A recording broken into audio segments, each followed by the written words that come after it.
Dr. Carter had a tear in his eye. I could tell he felt for me. And he said, son, I'm sorry to say you're not gonna box again.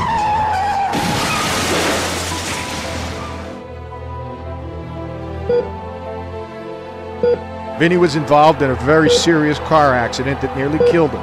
It broke his neck.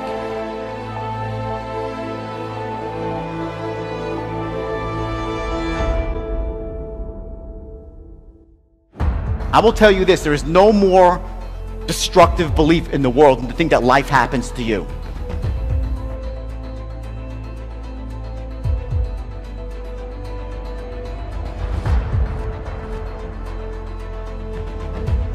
The first thing you do is you play what I call the blame game. After months of rehab against doctor's orders, he got back in the ring. You start blaming everybody for why you don't have what you want. You'll blame the government, you'll blame your family, you'll blame your spouse, you'll blame your boss, you'll blame the economy, you'll blame anybody and everybody. When you think the world happens to you, you're powerless. The second thing you do is you justify. It is because the economy stinks, it's because people are unfair to me. And I looked at him. I said, no, Dr. Carter, you're wrong. I am gonna box again. Vinny Pazienza is the junior middleweight champion of the world. They justify. Third, and this is the worst one of all, is they complain.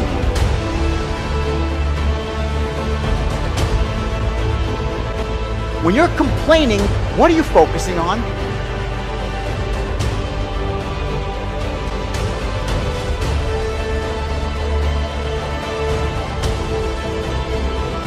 And everything, again, life, most of life comes down to psychology, doesn't it? It starts here, in the internal world. Before you can master the external world, you have to master your own internal world. That's the true secret to success. You really have to have a passion about it, and you have to have a reason to succeed. You can't, it isn't to be just something that you want to be.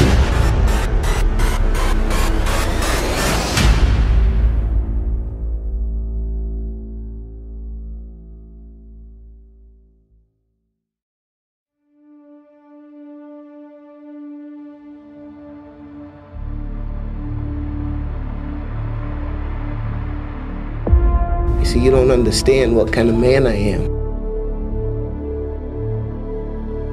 The number one thing that's going to change your life, the only thing that will change your life, change your business, change your money, change your relationship, is you must raise your standard.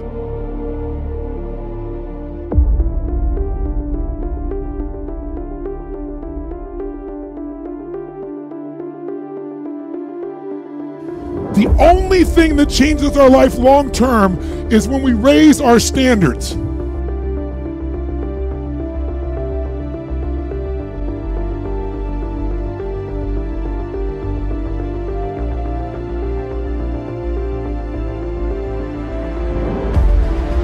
That all of us in life have things we want. We don't get what we want, we get what we have to have.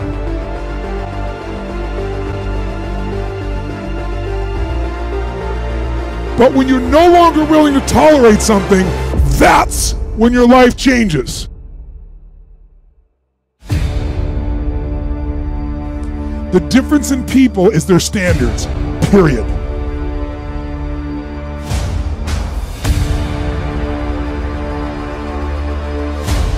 Everyone in the world has a list of things they think they should do. I should lose weight. I should work out. I should spend more time with my kids. I should work harder. I should make more calls. I should. And then you know what? People don't do their shoulds and they get mad at themselves. They beat themselves up about it. What changes people is when your should becomes a must.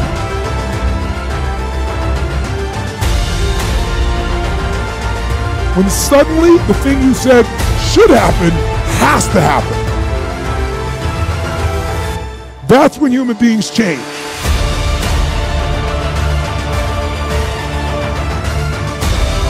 you want to take the island and you're the head of the army and you want to take the island, the most powerful way to take the island is burn the boats. Because if there's no way to go back, it's amazing what happens when it's a must to do something versus a should.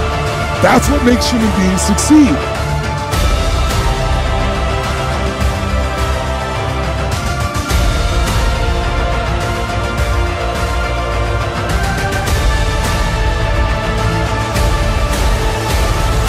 We don't get what we want. We get what we have to have.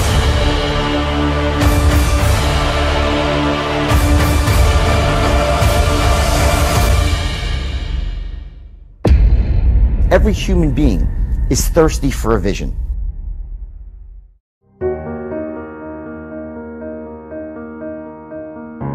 Everyone is. And so few people have one. So what do? They gravitate towards someone who has a vision for the future because they want to be a part of a vision. It's got to be something above your goals, and that's your vision for the future. And it's not just about, it doesn't have like an ending point. It's about the world being a certain way. And that's inspiring to you. When you truly have a vision for your future that inspires you, you're going to jump up out of bed in the morning and feel great about going at life versus being miserable and going to a job you hate or living a life that doesn't empower you and just, every day moving through just almost like an automaton, not really, having the zest and the greatness of life.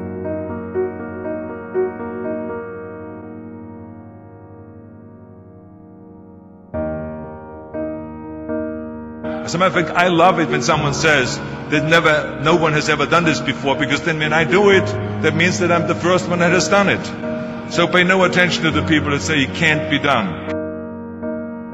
It's not because you set your goals too high and miss. You set your goals too low and you hit them. The difference in people is their standards, period.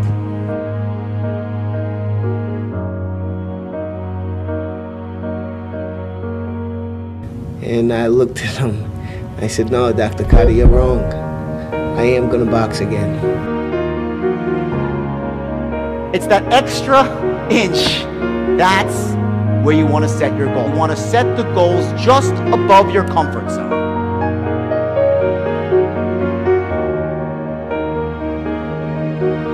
And I'm talking about not what your parents and teachers want you to be, but you. I'm talking about figuring out for yourselves what makes you happy, no matter how crazy it may sound to the people.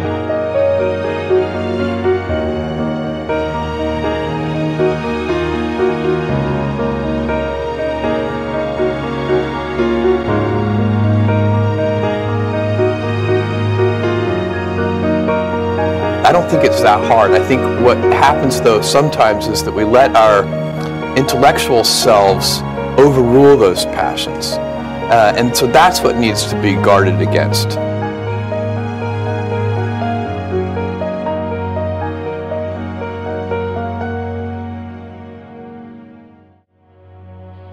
To tell you how much power you have in your mind. We are all a work in progress.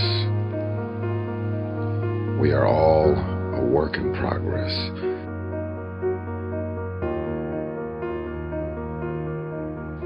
But I just want to remind you of the power of the mind. You can create the outcome of your hour, your week, your month, and your year.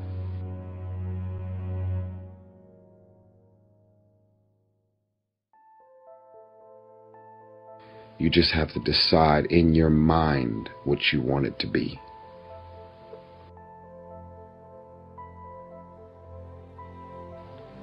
But there's more power in the mind than you probably like to think and give yourself credit for.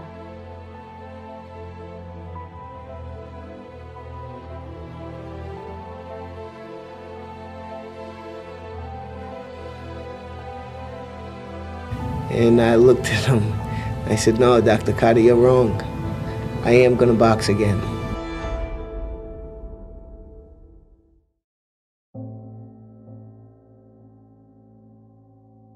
And this quote is about a young man. He was a young lawyer in New York. He'd married a beautiful girl, and they had a lovely daughter. And then suddenly, she died.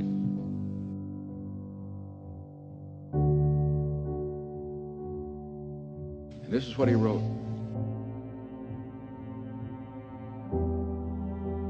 This was in his diary. He said, "She was beautiful in face and form, and lovelier still in spirit. As a flower she grew, and as a fair young flower she died."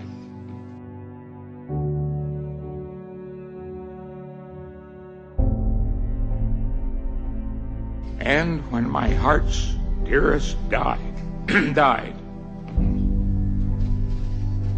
the light went from my life forever.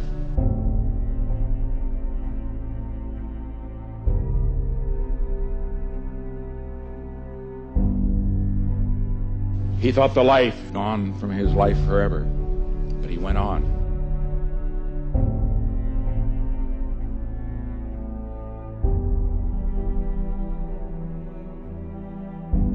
It's only a beginning, always. The young must know it, the old must know it, because the greatness comes not when things go always good for you, but the greatness comes and you're really tested.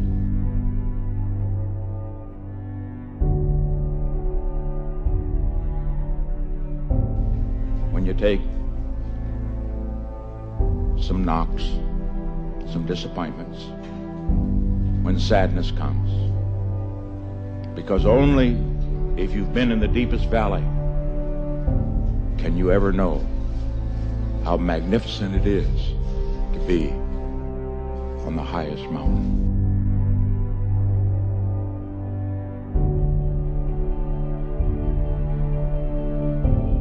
Always give your best. Never get discouraged. Never be petty. Always remember, others may hate you. Those who hate you don't win unless you hate them. And then you destroy yourself.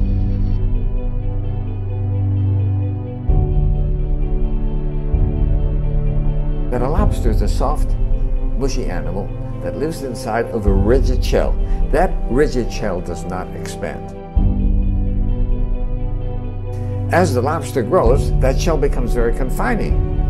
And the lobster feels itself under pressure and uncomfortable.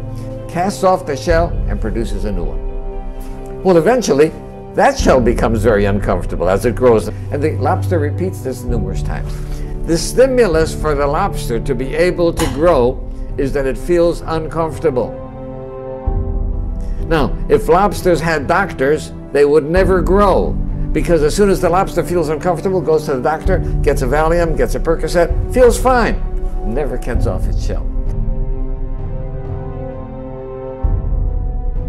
So we have to realize that times of stress are also times that are signals for growth. And if we use adversity properly, we can grow through adversity.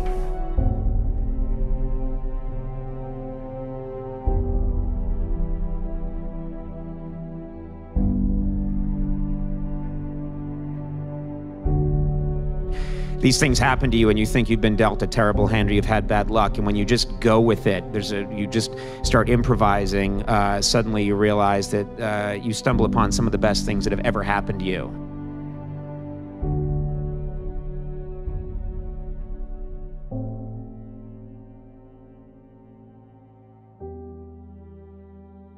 He thought the life gone from his life forever, but he went on.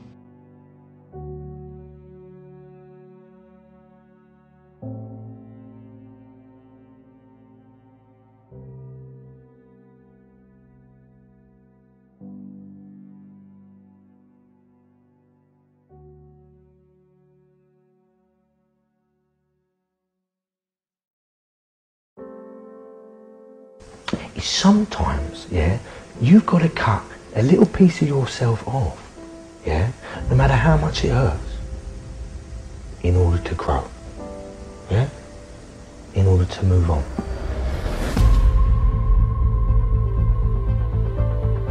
I read some words that I found extremely powerful that I've been carrying with me ever since. It is not the critic who counts, not the man who points out how the strong man stumbles, or where the doer of deeds could have done them better. The credit belongs to the man who is actually in the arena, whose face is marred by dust and sweat and blood, who strives valiantly, who errs, who comes short again and again, because there is no effort without error and shortcoming. But who does always actually strive to do the deeds, who knows great enthusiasms, the great devotions, who spends himself in a worthy cause, who at the best knows in the end the triumph of high achievement, and who at the worst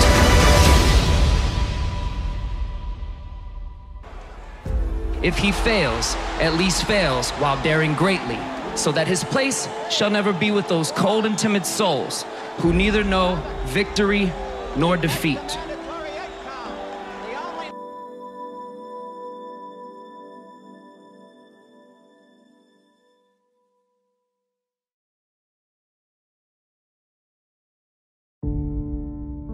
You will have good days and you'll have bad days, but you will always learn something more or something new, and you will learn more overall on bad days than good days. I'm here to say you will make mistakes along the way. You will fall down. I have, many times. Even Ali did. But what we do after that fall is how we make history, because impossible is nothing. These are words to remember when anyone tries to tell you to give up, tell you to give in, because whatever you're trying to do is impossible. The champ said this: impossible is just a word thrown around by small men who find it easier to live in the world they've been given than to explore the power they have to change it. Impossible is not a fact, it's an opinion.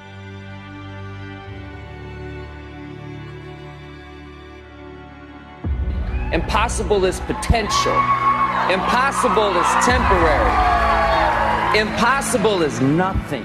Muhammad always predicted from a small boy that he would be the world's heavyweight champion. He always said, told the kids in the neighborhood, I'm going to be champ of the world, I'm going to do this, I'm going to do that.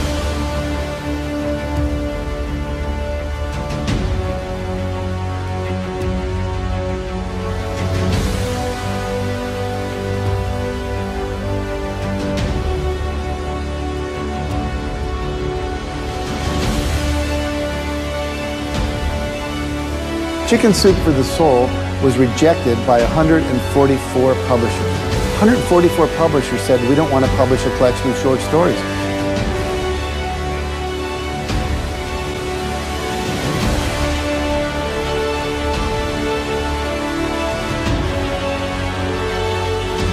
Now, have you ever told someone your dream and had them laugh out loud? He laughed out loud. Now, if we had given up after 100 publishers had said no, I wouldn't be standing here today. And so you've got to be willing to persevere. Because we didn't take no. See, when the world says no, you say next. I think the biggest disability that we have as human beings is unbelief.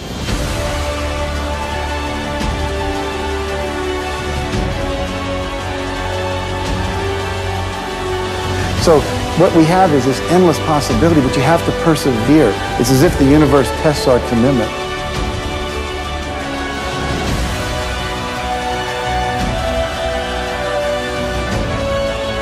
And so today we have 147 titles in print. We sold over 115 million copies.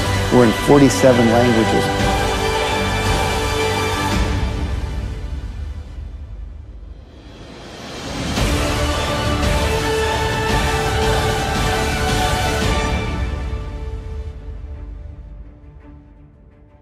Everything starts with a vision, and a man without vision dies.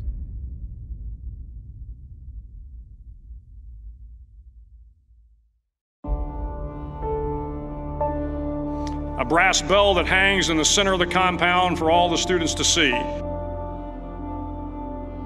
All you have to do to quit is ring the bell. Ring the bell, and you no longer have to wake up at 5 o'clock. Ring the bell, and you no longer have to be in the freezing cold swims. Ring the bell, and you no longer have to do the runs, the obstacle course, the PT, and you no longer have to endure the hardships of training. All you have to do is ring the bell to get out. If you want to change the world, don't ever, ever ring the bell. I have to shut it all out.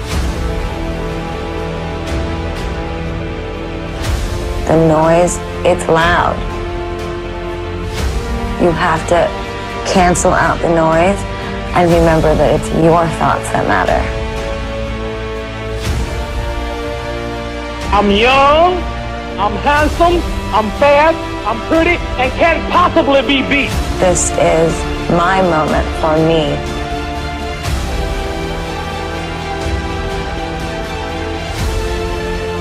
You will learn more about yourself, you'll learn more about relationships, you'll learn about life and principles, and it'll build your character. So if you're willing to decide what you want, believe it's possible, consciously envision the future, feel the feelings of what it would feel like if you had achieved this goal, you can have anything, and then you take action. I am the greatest.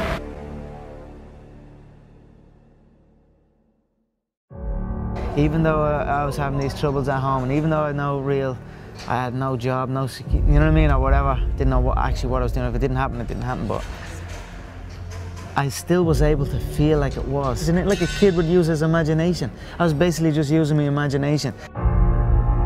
Some people can see farther than others. We all live in our own world of limitations. Some people can see farther than others.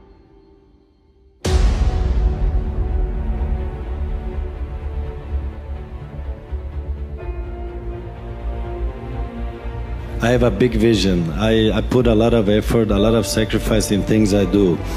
If I don't do it, it means I don't believe in it. In this, I believe very strong, and I will not give up until I'm top of the world. So that's the way it works. You aim for the top, you don't aim for the second. Second place is the first place among the last ones, and that's not my target. I try to do it almost every day. This is why I'm in a top level many years. Because I do it extra outside.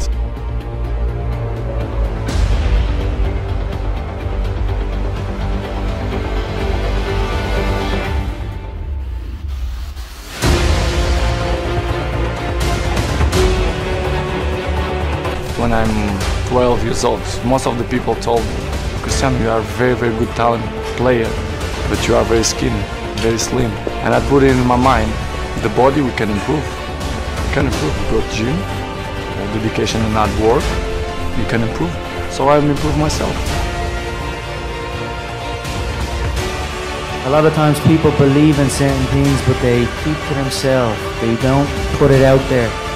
You truly believe in it. If you become vocal with it, you are creating that law of attraction, and it will become reality.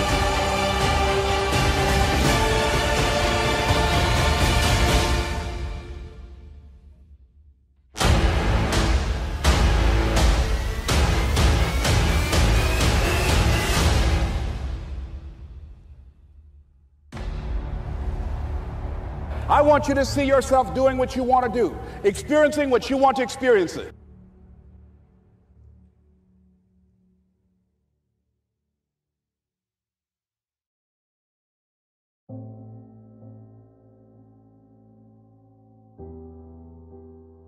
Everyone's unique. You know what I mean? You take, like Bruce Lee said, you take from everyone. and you use what is useful and you discard what is not, and you add what is uniquely your own. Having what you want to have, doing what it is that gives your life some meaning and value.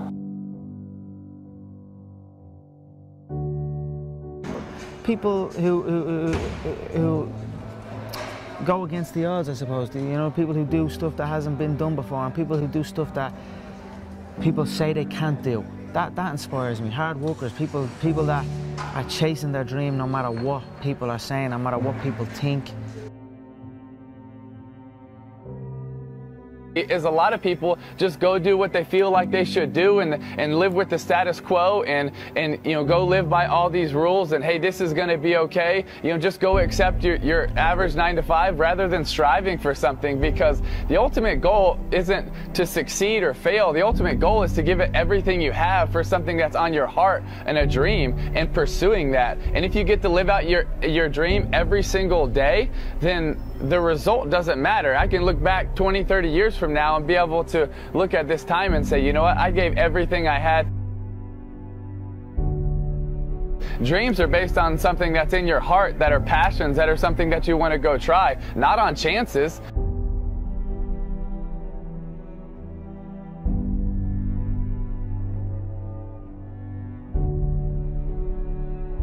I've been on the end of many defeats in my life, and I've rose back, so I will not shy away from it.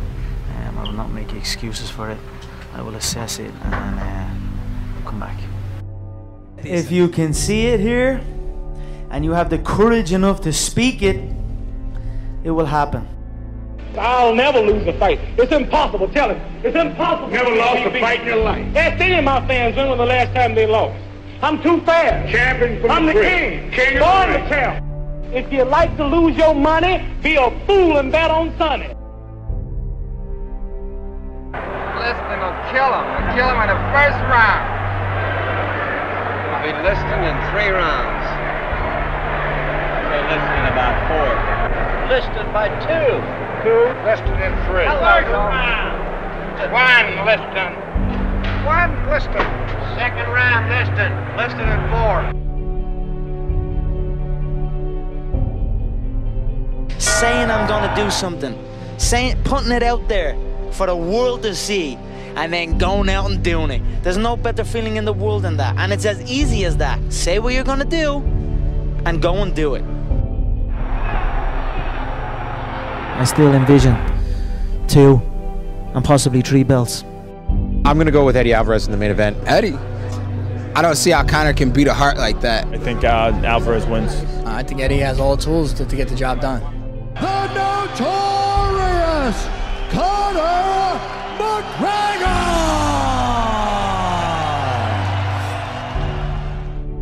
3/4 of a mile, the effort was still barely perceptible. The time was 3 minutes, 0.7 seconds. A 4-minute mile was possible. Somehow, to do it, I had to run the last lap in 59 seconds. I felt that the moment of a lifetime had come. Those last few seconds seemed never-ending. A faint line of the finishing tape stood ahead as a haven of peace after the struggle. I knew I had done it before I even heard the time. I felt as if I was too close to have failed.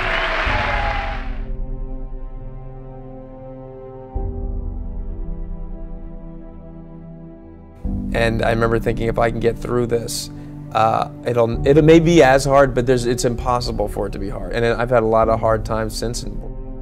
He thought the life gone from his life forever, but he went on.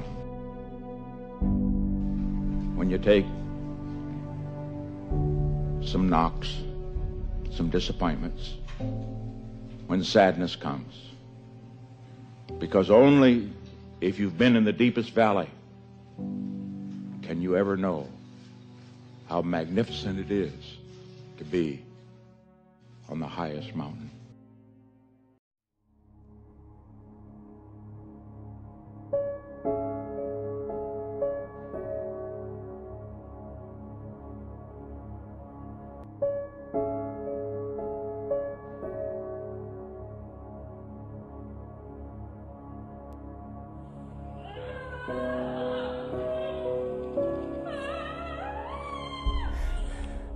Give him given my circumstances, if my birth parents came down this aisle right now, I would not know either one if my daddy came up here or my mother came up here. Given the fact that I was born in an abandoned building on a floor, being labeled educable mentally retarded.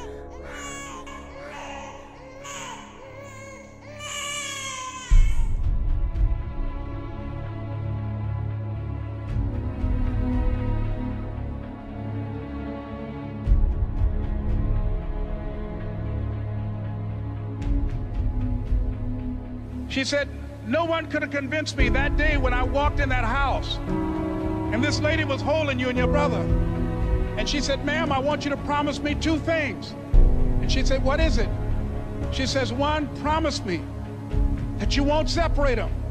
She said, I want them raised together. I want them to know each other. I got pregnant while my husband was away in the war and I can't keep them. Promise me that you won't separate them. She said, I promise I won't. I've never had children. I promise I won't separate them. And she said, promise me that you'll never tell them about who I am, because if my husband ever found out, he would kill me. She said, I promise. And she said that she gave them to us, and she kind of cried, and she was walking out the door, and she looked at my adopted mother. She said, remember, don't you separate them.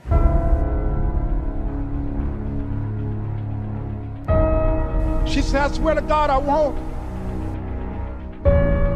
I won't separate them. I'll keep them together. And she said, as I held y'all in my arms, I never had any children of my own. I didn't know how I was going to do it. But I knew with the help of God, I will do it. And ladies and gentlemen, my mother had a dream of having children and raising us. She didn't know how she was going to do it.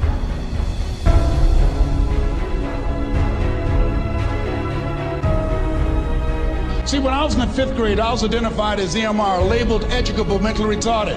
Put back from the 5th grade to the 4th grade. I failed again when I was in the 8th grade. I have no college training.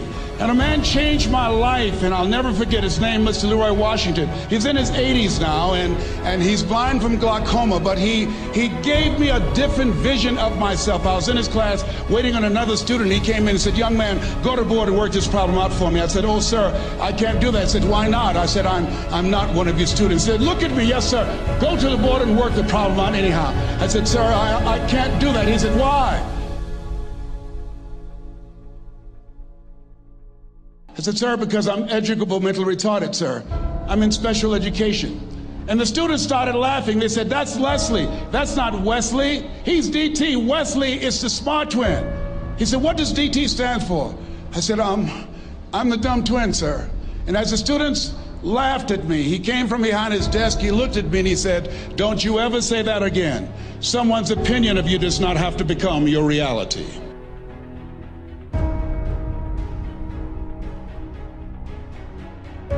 On one hand, I was humiliated, but on the other hand, I was liberated, because he looked at me with the eyes of Goethe, who said, look at a man the way that he is, he only becomes worse.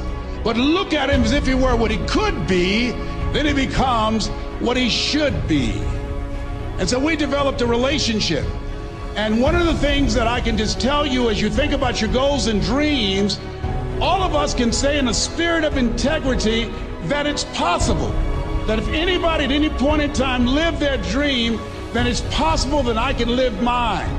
And what I did was, I made a mistake. I looked at my goals and dreams, and my mind said, how will you do that? I went from my heart to my mind, and I stayed up there for 14 years. 14 years. I can't bring those 14 years back. Those years are gone.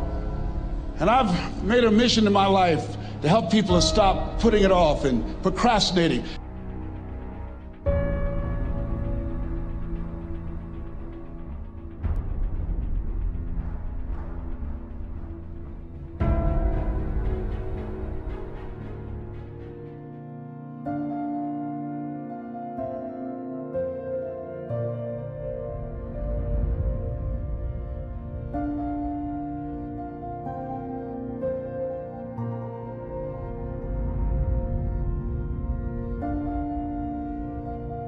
The first time I stood up to speak, I stood up and my mind set down.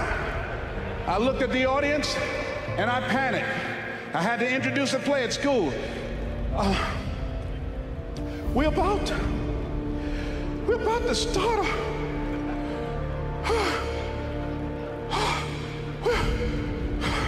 Ran off, Mr. Washington. Mr. Brown, where are you going? Mr. Washington, I can't think, sir.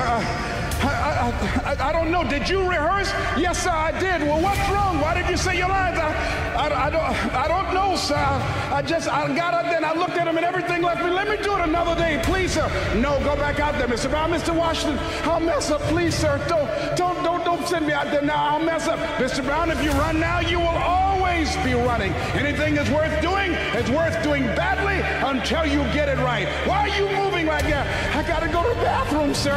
Mr. Brown, go back out there. Yes, sir.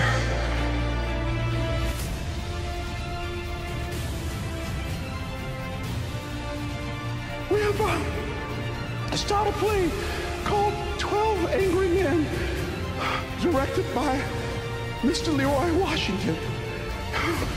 And I ran off. The next day, hey, Alfalfa! They dogged me out.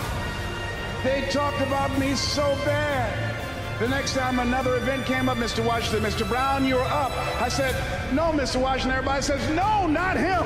I said, they're right, Mr. Washington, not me. He said, Mr. Brown, you're up. Yes, sir. And I went out, and pretty soon, when people laughed at me, it didn't bother me.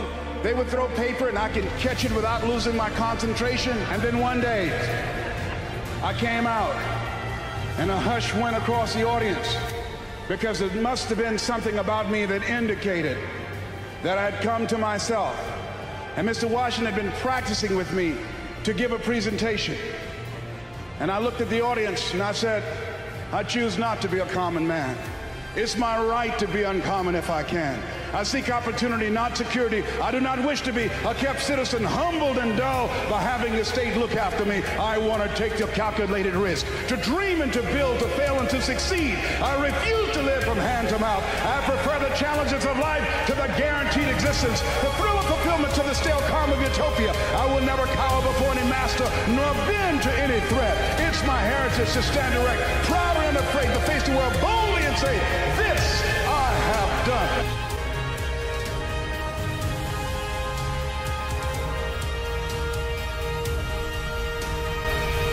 Not having any college training, I used to feel all my life that people who had college degrees were more intelligent than me. I remember going to see the late Dr. Norman Vincent Peale, the author of the book, The Power of Positive Thinking. And I used to look at him up on stage and I said, I could do that. I would love to talk to people. I love to talk to people. And I said, I could do that. But then when I started going back to my car, my mental conditioning activated itself, and it said, Les Brown, you can't do that. You don't have a college education. Les Brown, you can't do that. You don't have the training. You've never worked for a major corporation. You can't do that. What makes you think you can earn $5, $10, $15, $20,000 in an hour? You don't earn that now working for 2 or 3 months.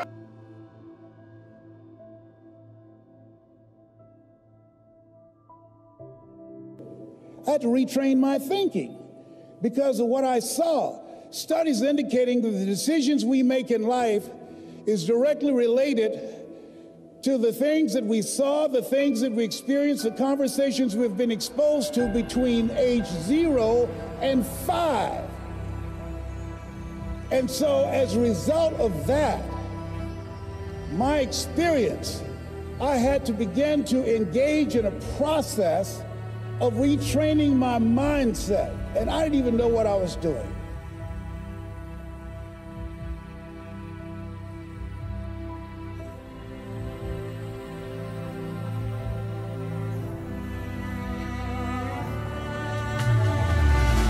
It's very important for you to believe that you are the one to make this happen. I remember this high school teacher, Mr. Leroy Washington. At the end of school one June, it was just a few days before we were supposed to leave, and I just got my report card, and it indicated that I'd failed history, and I'd failed English, and I would have to go to summer school. And I was feeling within myself that I was a failure, that I'm slower than most people in getting paperwork, and I was feeling down on myself and very negative.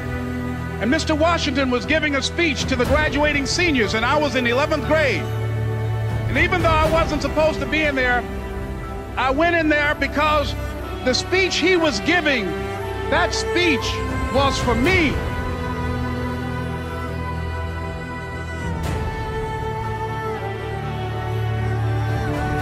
And as he talked, my heart began to beat fast. Tears began to run by my eyes, and I was in the back just listening to him. He said, as graduating seniors of Booker T. Washington High School, I want you to know that you're blessed and highly favored, and that as you go toward the future, begin to know that you have greatness within you. And if just one of you here begin to envision yourselves as being blessed and highly favored to reach your goals, if just one of you capture the essence of what that means, that you have greatness within you and a responsibility to manifest that greatness, that you can make your parents proud, you can make your school proud, you can touch millions of people's lives, and the world will never be the same again because you came this way. And the students gave him a rousing standing ovation. And as he left the auditorium, I ran down the steps and I caught him in the parking lot. I said, Mr. Washington? He said, yes. I said, do you remember me, sir? My name is Leslie Brown. My mother, she works in the cafeteria here. I'm one of the twins, Leslie and Wesley. I said, Mr. Washington, but you know, I got these big dreams. You know, I like talking to people. I love people. I said, I want to work with people, and I got this dream of buying my mama a home. Could I do that, Mr. Washington? He said, it's possible, Mr. Brown. And as he walked away, I called him again. I said, Mr. Washington? He said, what do you want now?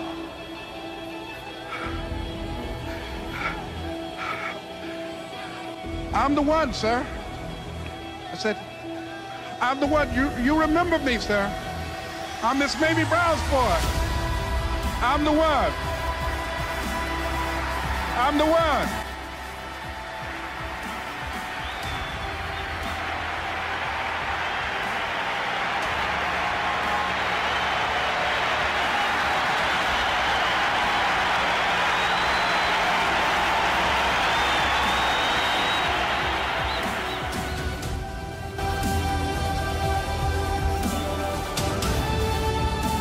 My first major goal was to buy my mother a home. And let me tell you something, ladies and gentlemen, what will reasons do, Les? Nietzsche said, if you know the why for doing, you can endure almost anyhow. What do you mean by that? If you know why you're doing something, when the hard times come, and they're going to come, when the disappointments and the rejections come, and they're going to come by the truckloads, your reasons will be your rod and staff to comfort you, to pick you up. Once again, I got a saying on one of my tapes, if life knocks you down, try and land on your back, because if you can look up, you can get up. Let your reasons get you back up.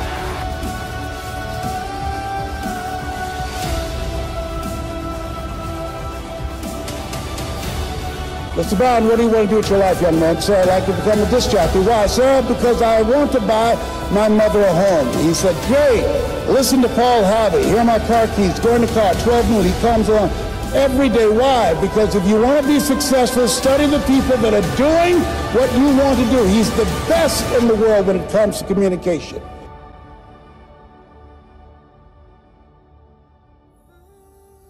I suggest to you, as you look at what you want to achieve, look at the top achievers. Understand and know they are only an example. They are not an exception. They're an example of what you can do, because success leaves clues. Follow the system, watch the leaders, and study them.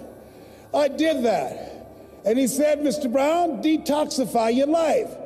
Let all the negative people in your life go. Can I change them? No. It's a full-time job changing yourself. He's right.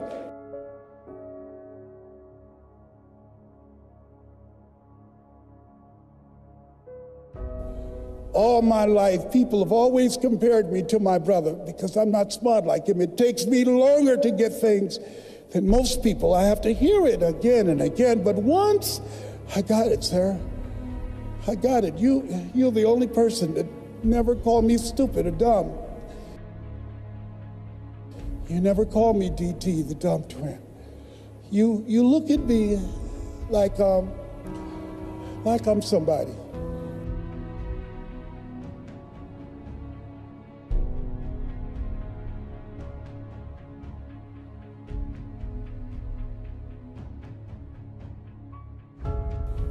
I've never had a father, and I watch you, and I want to be able to talk like you. I get choked up sometimes because I can't get my thoughts out, sir.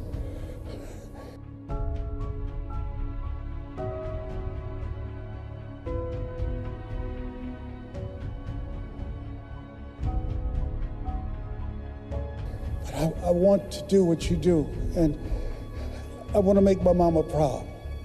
He said, you can do it, Mr. Brown.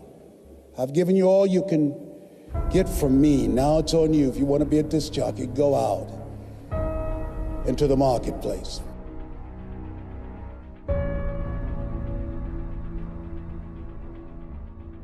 I became the errand boy for the disc jockeys. I'd go get their lunch and their dinner, and I'd stand in the control room watching them move their hands, knowing my time will come. One day, it was a Saturday afternoon, a disc jockey by the name of Rockin' Roger was drinking while he was on the air. He began to slur his words. He got so drunk he was about to fall off the chair. And I was the only one there, looking at him through the control room window. Then pretty soon the phone rang. It was the general manager, and I answered the phone. I said, hello? He said, Rock can't finish the show. I said, I know. I called my mom and my girlfriend, Cassandra. I said, y'all come out on the front porch and turn on the radio. I'm about to come on the air.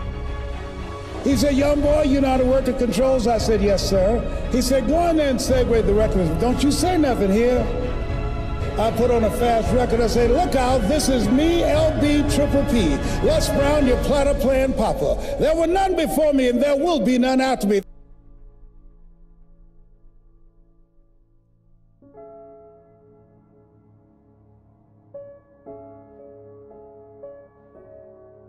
I remember when I bought the home for my mother, and she came out of the car. When I opened the door, I said, Mom, I think I know these people in this house. That was my first major goal.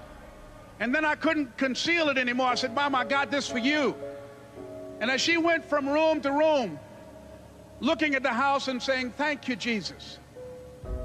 Thank you, Lord. No one ever could have convinced me that this could have happened to me.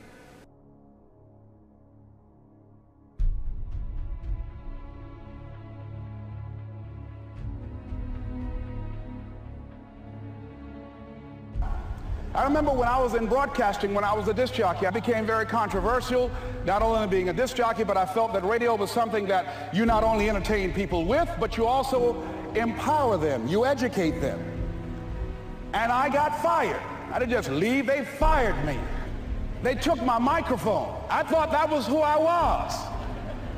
No, ladies and gentlemen, it wasn't. I had to do something else. And I didn't know what else I could do.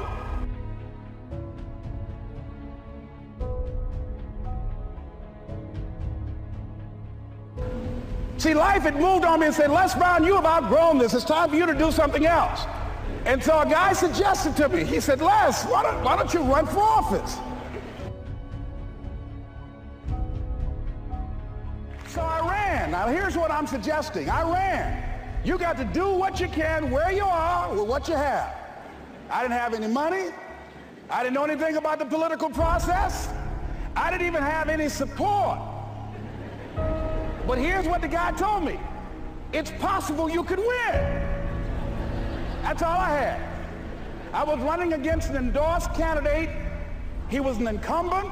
He had the newspaper support, all of the leadership in the community, and I was challenging this guy. So I had a saying when I was on radio, stand up for what you believe in because you can fall for anything. And I would go door to door. I have my kids on one side of the street. I would be on the other, and I'd knock on doors. Hello, my name is Les Brown. Tell everybody I'm still standing. See, I'm saying just keep moving. Don't start feeling sorry for yourself. Don't spend time blaming and talking about what happened to you. See, whatever you talk about, that's what you multiply and expand in your life experience. So don't talk about stuff unless you want it to keep on happening to you, all right? Had my children with me. We're going door to door. Didn't have enough money. Eventually, we got close to the election and something happened that really surprised me. Guys who I thought were going to either support me or stay out of it, various powerful community leaders, they became involved in it and they endorsed my opponent. I felt devastated. Now that's going to happen to you when you're working on your dream. Things are going to happen that's going to catch you on the blind side. That was shocking to me. Usually in the state representative race, maybe 3,000 or 4,000 people will come out to vote in a primary. In that primary race, over 27,000 people came out and voted. I won, ladies and gentlemen. So you've got to be willing to stay focused, to be creative, to be relentless, because things are going to happen to you when you're working on your dream.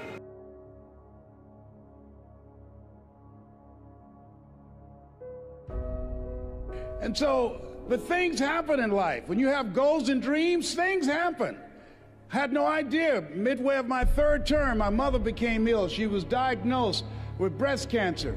My brothers and sisters called me and said they're going to put her in a nursing home. And I said, no.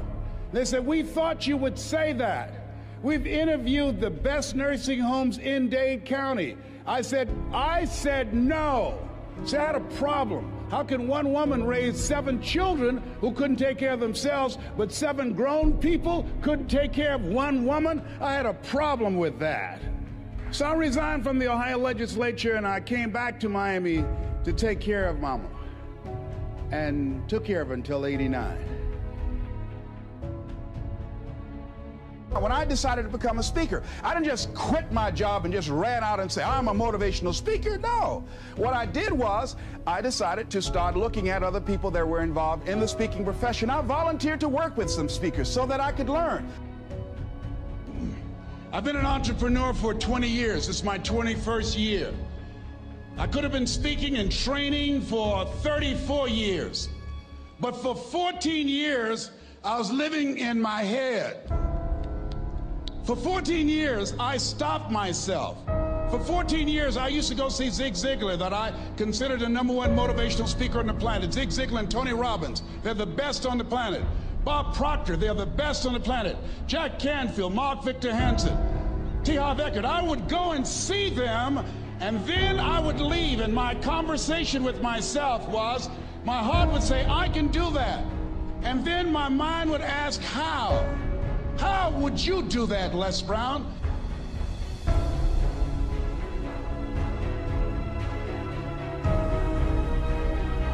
What will they listen to me for? That's the way I felt. And so I had to visualize myself speaking before them, speaking before various audiences that had more going for them than I did, and realize and appreciate my own value, and that I was a worthwhile person, even though I didn't have all going for me. I didn't have the money, I didn't have the education that they had. So part of the process is seeing yourself, being worthy.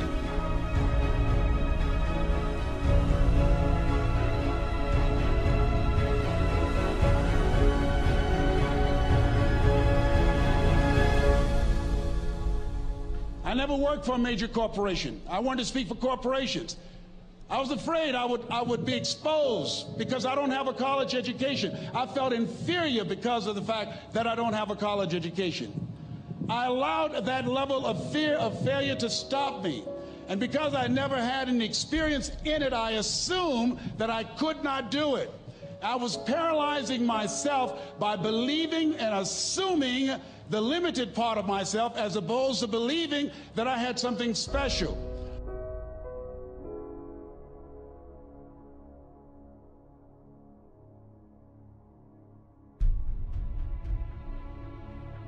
It's hard changing your life.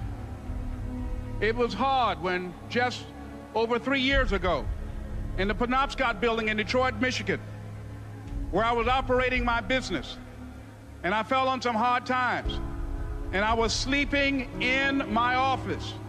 It was hard coming into the lobby, and the security said, "Excuse me, Mr. Brown, can we see you for a moment?" And I said, "Yes," and I walked up to the counter, and he gave me an envelope. And he said, would you mind reading it here? And I opened the envelope, and the envelope was from management that said, this is an office tower. It's not a hotel. Please do not sleep in your office. And I said, excuse me, sir. I said, I just work long hours in creating my business. I'm an entrepreneur. And right now, things are bad for me. But they're not going to be this way always. And I just asked for the opportunity to continue to operate like I'm doing. I'm not trying to make this my home. And it was hard coming through the lobby. And sometimes they would laugh. There's a guy talking about becoming successful. And look at him. He's bathing in the bathroom upstairs on the 21st floor. He sleeps on the floor. Him and two other dreamers up there. Look at him. It was hard, ladies and gentlemen, coming to speak to people. And I was facing financial difficulties in my own life. I was behind on my bills and my dreams, and I'm saying to them, you can live your dream. It was hard, ladies and gentlemen. It was very difficult to pick myself up each day believing that I could do it. There were times that I doubted myself. I said, God, why is this happening to me? I'm just trying to take care of my children and my mother. I'm not trying to steal or rob from anybody. Why did this have to happen to me? It was very hard. And here's what I want to say to you. For those of you that have experienced some hardships, don't give up on your dream. No one could have convinced me by holding on, by continuing to push forward, by continuing to run toward my dream, that one day I would have my own talk show. It's a long shot, ladies and gentlemen, from Liberty City, an abandoned building on a floor, never knowing my mother or father. It's a long shot. Being here with you today in this dome in Atlanta, it's a long shot. No college training, labeled educable, mentally retarded, but I kept running toward my dream.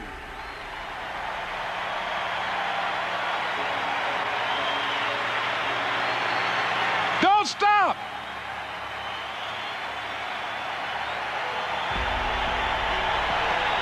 Don't stop.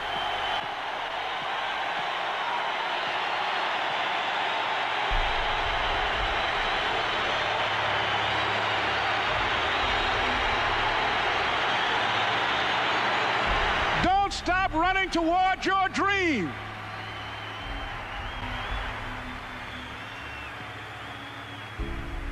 It's very important as you hold on to that dream. There are moments when you're going to doubt yourself. There are rough times are going to come, but they have not come to stay. They have come to pass. It's very important for you to know that. Don't say I'm having a bad day. Say I'm having a character building day. And I remember when PBS first played one of my specials called You Deserve, one Sunday afternoon in Miami, Florida. And he watched the program. He called me in Detroit, and I answered the phone. And I said, hello. He said, may I speak to Les Brown, please? I said, who's calling? He said, you know who this is. I said, oh, Mr. Washington, it's you. He said, you were the one, weren't you? I said, yes, sir.